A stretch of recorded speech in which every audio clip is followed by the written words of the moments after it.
अस्सलाम वालेकुम। पाकिस्तान का नया surface to surface missile system Abdali AKA Ahmad Shah Abdali उर्फ संजय दत्त तैयार है। मिसाइल सिस्टम को पूरी तरह से सुरमा और तावीज़ों से लद दिया गया है ताकि वो in all seriousness Ahmad Shah Abdali के नाम पे जो एक मिसाइल सिस्टम है हमारा, उसकी surface to surface testing, surface to surface है वो लैंड टू लैंड फायर होता है, उसकी टेस्टिंग हो चुकी हुई है और उसकी जो रेंज है वो 450 किलोमीटर बनती है, which is enough to target Delhi, because Delhi जो है वो 409 किलोमीटर है रफली।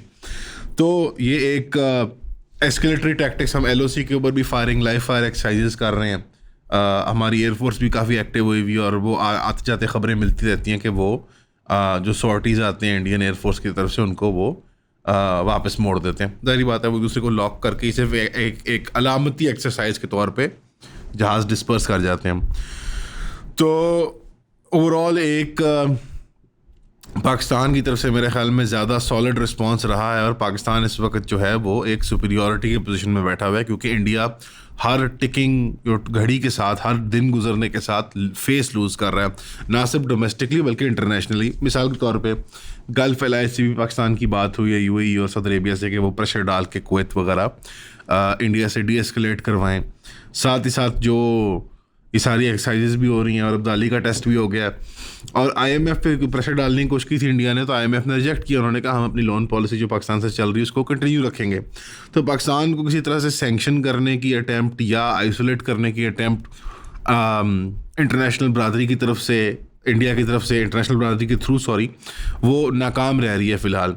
और इंडिया जो है वो हर दिन, एक दिन बाद, आधे दिन बाद अपने मीडिया के ज़रिए, बिकॉज उनके यहाँ जो मीडिया है वो बेसिकली स्टेट कंट्रोल्ड है, तो वो एक किस्म की तर्जुमानी ही कर रहा होता है उनकी रियासत की, जो उनकी मेन स्ट्रीम मीडिया, इवन उनकी alternative media pretty much dominated है हिंदुत्व के, आप कह लें, स्फीयर से।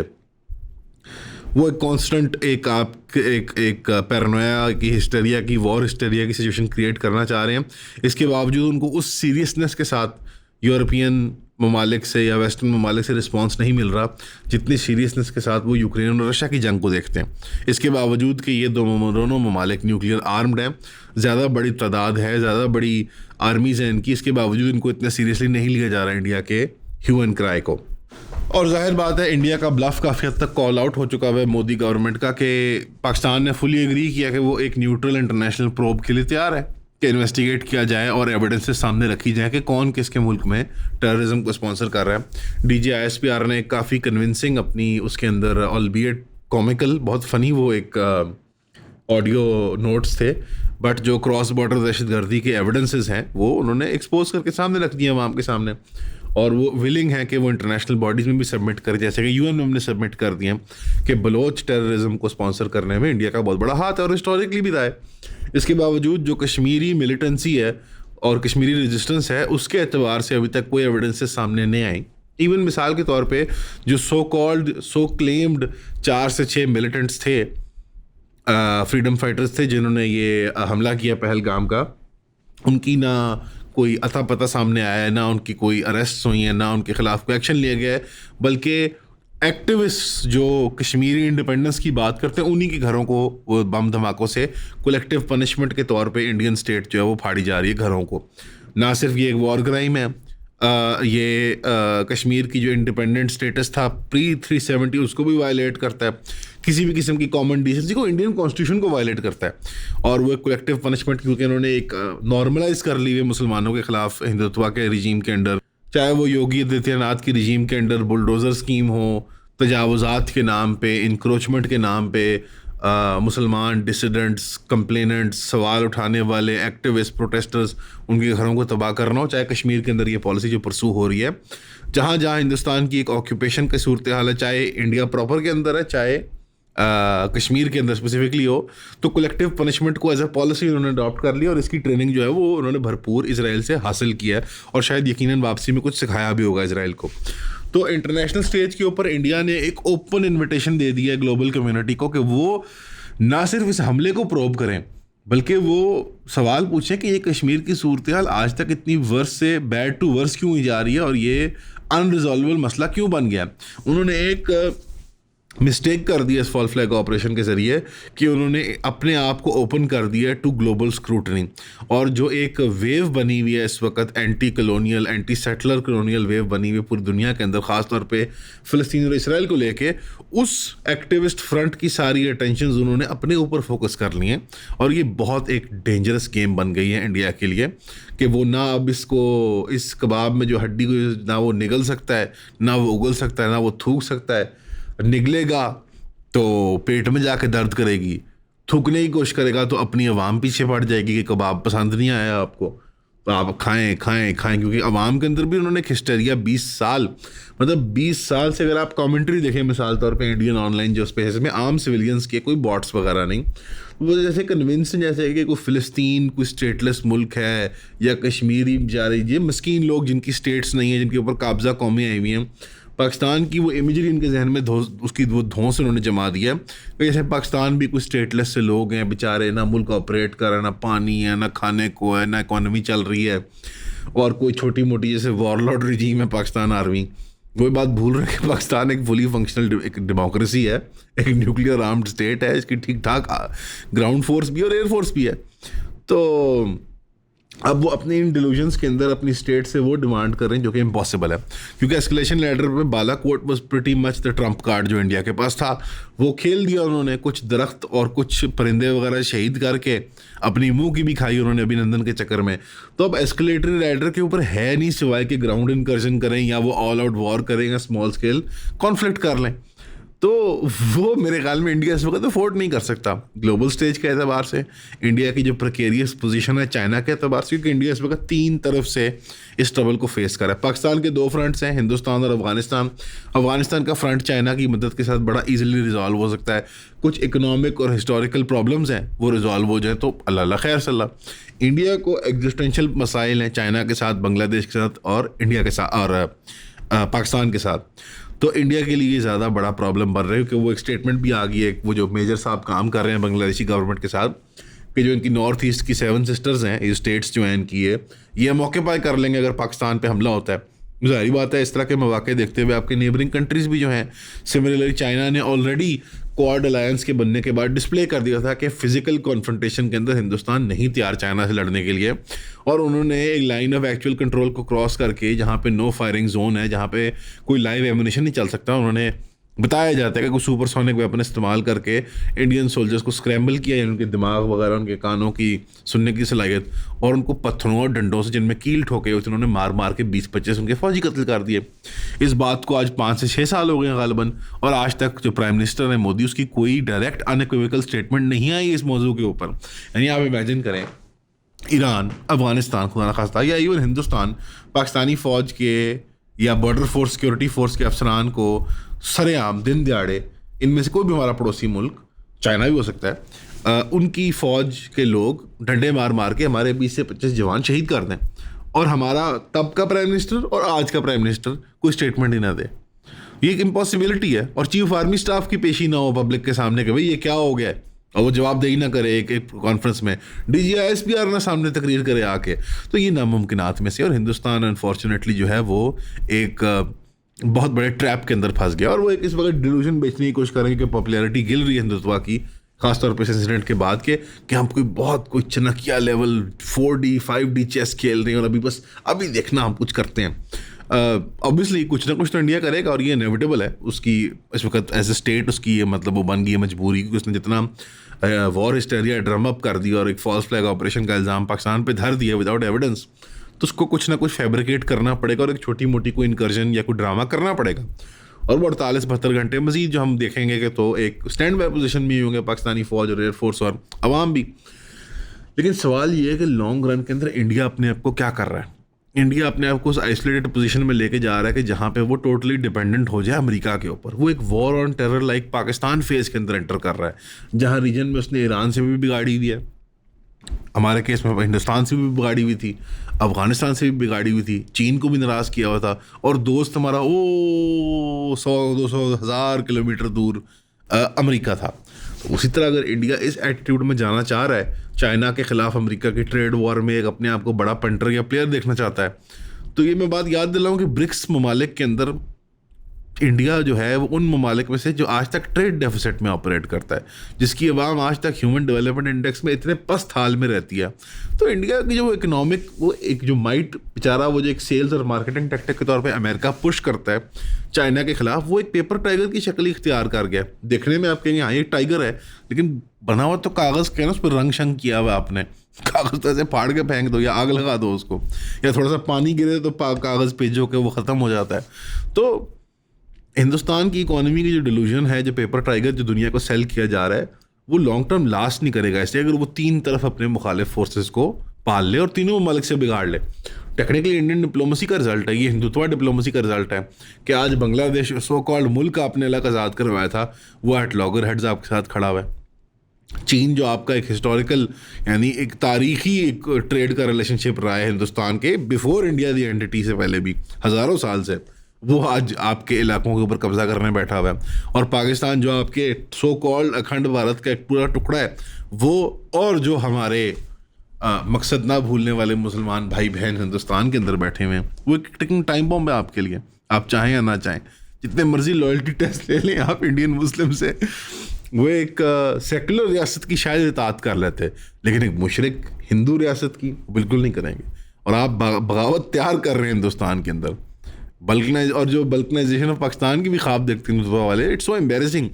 आपके एल के अडवाणी नहीं फरमाया था ये कि vulcanisation of Pakistan means vulcanisation of India. तो इस डिल्यूजन से बाहर आने की ज़रूरत है और इस वॉर हिस्टेरिया को अब कम करने की ज़रूरत है, वरना वाकई में दोबारा अब्दाली आ जाएगा। अस्सलाम वालेकुम। लोग बार बार एक सवाल पूछते हैं कि कौन सी बुक्स मैं शौक से पढ़ता हूँ, तो हमने ये सोचा कि इंशाल्लाह हम एक बुक क्लब बना लें जिसके अंदर माहवार हम एक किताब को कवर करें, और ये मंथली 4 क्लासेस बनेंगी इंशाल्लाह। इसके अंदर हम 12 किताबें एक साल के अंदर कवर करेंगे। एक लिस्ट है बुक्स की, मैं आपको यहाँ डिस्प्ले कर देता हूँ, और ये टेंटेटिव लिस्ट है। इसमें मैंने कुछ इकोनॉमिक्स की किताबें रखी है, कुछ पॉलिटिकल साइंस की, और कुछ थोड़ी जो नॉटी गवर्नमेंट्स की जो मिसगिविंग्स होती हैं और उनके ऊपर जो इन्वेस्टिगेटिव जर्नलिस्ट ने काम किया हुआ है। हमारी क्लासेस जो होंगी वो एंटरटेनिंग होंगी, फन होंगी, लेकिन सब्जेक्ट मैटर जो है सीरियस होगा। मैं रेकमेंड करूंगा कि आप फिजिकली ज्वाइन करें, लेकिन अगर आपको फिजिकली ज्वाइन करने में दिक्कत आती है, ना पाकिस्तान में नहीं है, आप लाहौर में नहीं है, तो उनके लिए फिर जूम की ऑप्शन अवेलेबल है और उनको इक्वली एज मच एक्सेस मिलेगा बुक क्लब का। इनकी हम एक सेपरेट व्हाट्सएप कम्युनिटी भी बना देंगे आपकी, ताकि हम वहाँ पे नोट्स भी शेयर कर पाएं और इन बुक्स को तफसील में डिस्कस करके hopefully we make friends as well इंशाल्लाह। तो इसकी फीस जो मुकर्रर है आप वेबसाइट पे देख सकते हैं, यहाँ पे आपको लिंक मिल जाएगा। तो I hope to see you there at the book club इंशाल्लाह। See you soon. बाकी हमारे लेफ्ट को बड़ा अफसोस होगा, हमें भी अफसोस है, पूरी दुनिया में जो ग्लोबल लेफ्ट है उनको अफसोस होगा कि CIA की जो HR पॉलिसीज़ हैं वो कमज़ोर पड़ गई हैं। डेफिनेटली हायरिंग में अब कमज़ोरियाँ आ रही हैं और मिस्टेक्स बड़ी ऑब्वियस होना शुरू हो गई हैं। अहमद अल शरा जो सीरिया के लीडर हैं, जो जुलानी बताया जाता था, उनका कोड नेम था पहले, जो CIA के ऑब्वियसली एक एम्प्लॉयड मेरे ख्याल में कप्तान मेजर रैंक के 20 ग्रेड अफसर है, 19 ग्रेड अफसर है, सीनियर अफसर है, 21वीं ग्रेड में माशाल्लाह पहुंच गए हैं CIA के। वो इतने अच्छे CIA के अफसर हैं सो कॉल्ड और मोसाद के, कि 14 साल में जो इसराइल ने कभी हमला नहीं किया बशार अल असद के सीरिया के ऊपर, उसने डायरेक्ट कॉन्फ्रंटेशन में दाखिल होकर बमबारी कर रहा है डमेस्कस के ऊपर और प्रेसिडेंशियल पैलेस के ऊपर असैसिनेशन अटेम्प्ट्स कर रहा है जुलानी की और यानी अहमद अल शरा की, जो कि उन्होंने बशार की कभी अटेम्प्ट नहीं की, जो सो कॉल्ड दुश्मन था इसराइल का। तो सीरिया के अंदर ये सिचुएशन जो है वो एक आपके सामने अनफोल्ड करते हुए नज़र आ रही है कि जहाँ पे कोई भी अरब स्ट्रीट से हट के जो एक्चुअल CIA और मोसाद बैक्ड रजीम्स हैं, अगर उनसे हट के कोई भी इंडिपेंडेंट ग्रास रूट मूवमेंट, कोई इख्वान अल मुस्लिमीन, कोई इवन मैं इवन कहता हूँ कि कोई लेफ्टिस्ट टाइप कोई लोकल, अब तो वो रहा नहीं, वो ट्रेंड तो 60-70s में था, अब तो मजहबी तंजीमों का ट्रेंड है अहले अरब में। लेकिन लेट्स से कोई ग्रास रूट कैरेक्टर सामने आ जाता है नेशनलिज्म के नाम पे या मजहबी किसी उसके नाम पे, उसको इसराइल और गल्फ स्ट्रीट नहीं बर्दाश्त कर सकती, क्योंकि उनकी जो ऑटोक्रेसीज हैं, जो अथॉरिटेरियन रजीम्स वो चला रहे हैं, या वो अपार्थाइड जो चला रहे हैं इसराइल के केस के अंदर, उसको जो चीज़ चैलेंज करती है ख़ास तौर पे सीरिया और इजिप्ट के अंदर, वो है आज़ाद जमहूरी इस्लामी रियासत, जो कि अवामी नुमाइंदे की तरफ से लीड हो रही हो। और वो बशार से कई हज़ार लाख गुना ज़्यादा बड़ा ख़तरा है, चाहे कि उसके पास एयरफोर्स थी और इसके पास एयरफोर्स नहीं है। यानी नए सीरिया के पास एयरफोर्स नहीं है, प्रैक्टिकली कोई मिलिट्री इंफ्रास्ट्रक्चर नहीं है सिवाय मिलिशिया मैन। इसके बावजूद वो ज़्यादा बड़ा थ्रेट है रादर देन बशार अल असद या हुस्नी मुबारक का इजिप्ट या आज अब्दुल फताह सीसी का इजिप्ट जो है। तो सीरिया और इजिप्ट का यकजह होना और यहाँ पे एक अवाम दोस्त इस्लाम दोस्त हुकूमत का कायम होना ही वो फ्यूचर में हल है, अगर आप ये इसराइल को आप इस रीजन से ख़त्म होना देखना चाहते हैं और अगर आप फ़लस्तीन की बाजियाबी चाहते हैं, मस्जिद अल-अक़सा में दोबारा नमाज़ पढ़ना चाहते हैं। देखें, दो फार कॉर्नर्स हैं आपके, कश्मीर का यानी हिंदुस्तान का जो फ्रंट है और एक तरफ आपका जो है मेडिटेरेनियन के एंड पे आपका फ़लस्तीन का फ्रंट। अगर आप मस्जिद अल-अक़सा में नमाज़ पढ़ना चाहते हैं या बाबरी मस्जिद में नमाज़ पढ़ना चाहते हैं तो आपको एक प्रिंसिपल कंसिस्टेंसी मेंटेन करनी पड़ेगी। और अभी पार्लियामेंट में किसी खातून ने कहा है, क्या कहा है, वो कौन खातून है जिन्होंने अभी रिसेंटली कहा है कि पहली अजान जो है बाबरी मस्जिद में से बसलाना से मुनीर देंगे। इंशाल्लाह, क्यों नहीं, क्यों नहीं, हम साथ हैं इस चीज़ के। लेकिन इसके पीछे वो एटीट्यूड, वो अवाम दोस्ती, वो यकजहती। अभी इस वक्त हम 55% अपना बजट खर्च करते हैं सूद के ऊपर, 17 से 18% पेंशनें मिला के हम फौज पे खर्च करते हैं। जो मुल्क सूद पे अपने बजट खर्च कर रहा हो, जो मुल्क सीरिया के बारे में कोई फॉरेन पॉलिसी अपना स्टांस ही ना रखता हो, जो फ़लस्तीन के बारे में 1 साल लगा के बात करे, उसको इतनी बोल्ड स्टेटमेंट्स नहीं देनी चाहिए। हमारी पॉलिटिकल क्लास को और मिलिट्री रूलिंग क्लास को सोचना चाहिए। अगर आप ये अज़ाइम देखते हैं, अगर आपको 20 साल बाद याद आ गया कि हिंदुस्तान एक एग्जिस्टेंशियल थ्रेट है, मैं आपके साथ है, ठीक है, अग्रीड, इंडियन मुस्लिम्स की बाजियाबी पाकिस्तान की उस पर वो है डिपेंडेंट है, बिल्कुल ठीक है, लेकिन फिर वो एटीट्यूड भी मेंटेन करना होगा आपको बजट में रिफ्लेक्ट करना होगा। 17-18% आप खर्च करते हैं फ़ौज के ऊपर, 55% आप सूद पे खर्च करते हैं, प्राइवेट पाकिस्तानी बैंकों का सूद देते हुए, अमीर लोगों की जेबें गर्म करते हुए। एक्सटर्नल डेट भी नहीं है, या IMF भी नहीं है, इसके अंदर एक जुज़ ही है, एक छोटा सा हिस्सा है IMF वगैरह का, मेन हिस्सा तो पाकिस्तानी प्राइवेट बैंक्स खा रहे हैं। The biggest borrower in the Pakistani state is the Pakistani state bank. तो लिहाजा अगर आपने इतने बड़े ख्वाब देखने हैं, और हम देखना चाहिए, अच्छी बात है, मैं एग्री करता हूँ, तो हमें वो एटीट्यूड रिफ्लेक्ट भी करना चाहिए अपनी पॉलिसी के अंदर, अवाम दोस्ती के अंदर, और पॉलिटिकल क्लास को ब्रीथ करने दें। आज भी देखें, आप डिपेंडेंट है कि वो सिंध में बैठे बिलावल से आपको तकरीर करवानी पड़ रही है कि तुम जवाब दो या और वो अपनी सियासत की खातिर भी जवाब देंगे। लेकिन इमरान खान और बाकी सारी सियासी जो लैंडस्केप पे लोग हैं, जमात इस्लामी को कराची में चांस देना पड़ेगा आपको। आप बलूचिस्तान के अंदर इस तरह नहीं चौक होल्ड बना कर रख सकते। सिमिलरली आप सिंध के अंदर, आप कराची के अंदर चौक होल्ड नहीं बना सकते, आप पंजाब के अंदर चौक होल्ड नहीं बना सकते। Let the political system breathe, ताकि अवाम जो है वो यकजह हो जाए फ़ौज के साथ, और वो खुशी खुशी बजट को डबल करने के खुशी खुशी कहेंगे यार नए रॉकेट लेने, नया असला लेना है। टैक्स रेट को सिंप्लीफाई करें आप। हम इन्फ्लेशन, बोरोइंग और इनडायरेक्ट टैक्सेस की मद में अप टू 40-50% टैक्स दे रहे हैं। एंड फॉर व्हाट गोरे इतना टैक्स नहीं दे रहे। तो सिंपल टैक्स रेट्स बनाएं, ज़कात उशर के, जो हमें समझ भी आते हैं, जो 20-25% से ज़्यादा ऊपर नहीं जाते, उसके अंदर खुल के आप रेवेन्यू जनरेट करें, कौम का दिल खुश हो जाएगा, प्राइवेट मार्केट फ्लो करने लगेगी। ये सूद की लानत से हमें पाक करें। हम इस्लामिक बैंकिंग पे नहीं राज़ी, हमें ये जो सो कॉल्ड इस्लामिक बैंकिंग बताइए, हमें जड़ से सूद का निज़ाम ख़त्म चाहिए। हमें जड़ से खुद यार, ये लोग KFC नहीं खाते यार गैरत के अंदर आके, ये पेप्सी नहीं पीते गैरत के अंदर आके, और आप इनको वो माल खिला रहे हैं जिसका अल्लाह और उसके रसूल के ख़िलाफ़ जंग का ऐलान है। तो अपने आप को पाक कर लें। अगर आप ये बड़े बड़े ख्वाब देखना चाहते हैं, इवन एज मार्केटिंग एम्प्लॉयज़ भी अपने आप को पाक कर लें। इस कौम को, इस मुल्क को सूद के निज़ाम से पाक कर लें, हमारी बैंकिंग के सिस्टम को पाक कर लें। मनी क्रिएशन सिर्फ और सिर्फ रियासत के हाथ में होनी चाहिए, और वो किसी सेट हिसाब से होनी चाहिए। वो इरेटिक नहीं होनी चाहिए कि जब दिल करे मनी प्रिंट कर लो, जब दिल करे प्राइवेट बैंकों से पाकिस्तान में बोरोइंग कर लो। Borrowing must be without money creation. Money creation को बंद करना होगा हमें, सूद के निज़ाम को हमें बंद करना होगा। We have to create an economy जो पाक है, क्योंकि पाक माल ही सिर्फ जिहाद के लिए इस्तेमाल हो सकता है। ये ना पाक माल नहीं जिहाद के लिए इस्तेमाल होता, कभी जिहाद फ्रूटफुल नहीं होगा आपके लिए। पाक माल को आपको तज़किया करना पड़ेगा, माल का, अपनी ज़ात का। यही तो है ज़कात। बहरहाल इतने बड़े जो दावे कर रहे हैं, इतनी बड़ी जो हम डायरेक्शन देखना चाहते हैं अपने मुल्क की, तो गेयर अप करें अपने आप को उस तरह से, अवाम भी और सरकार भी। आप सबका सुनने का शुक्रिया। अस्सलाम वालेकुम।